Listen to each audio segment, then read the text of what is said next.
Independence day అంటున్నారు కదా, ఎవరికి వచ్చింది ఇండిపెండెన్స్? సింగిల్గా నడిచే అమ్మాయికి రాలేదు, ఇంట్లో ఉండే ముసలి వాళ్ళకి రాలేదు, ఆఖరికి చిన్న పిల్లలకు కూడా రాలేదు. డాగ్స్ని కూడా వదలకుండా చంపే ఇలాంటి దేశంలో ఇలాంటి మనుషుల మధ్య మనం బ్రతుకుతున్నాం. ఒక డాగ్ కరవడం వల్ల రేబీస్ వచ్చి ఎంతో మంది చనిపోయారని చెప్పి ఆ మోగజీవిని హంతకరాల్లా ట్రీట్ చేసి సుప్రీంకోర్టు రూల్ పాస్ చేసింది కదా, స్ట్రీట్ డాగ్స్ అన్నిటినీ షెల్టర్స్లో పెట్టాలి అని చెప్పేసి. మరి అన్నీ తెలిసి జ్ఞానం ఉన్న మనిషి కావాలని వాటి సుఖాల కోసం ఏస్తో సంబంధం లేకుండా హత్యలు చేసేవాడిని శిక్షించకుండా జైల్లో పెట్టి 3 పూట్ల మేపుతున్నారు కదా.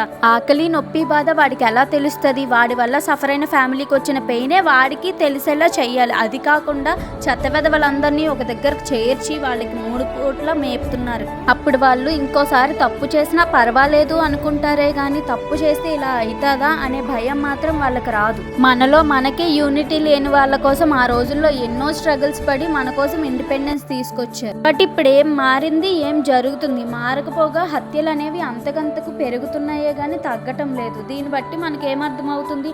సొసైటీ అనేది మారదు, మనకి ఇండిపెండెన్స్ అనేది రాదు.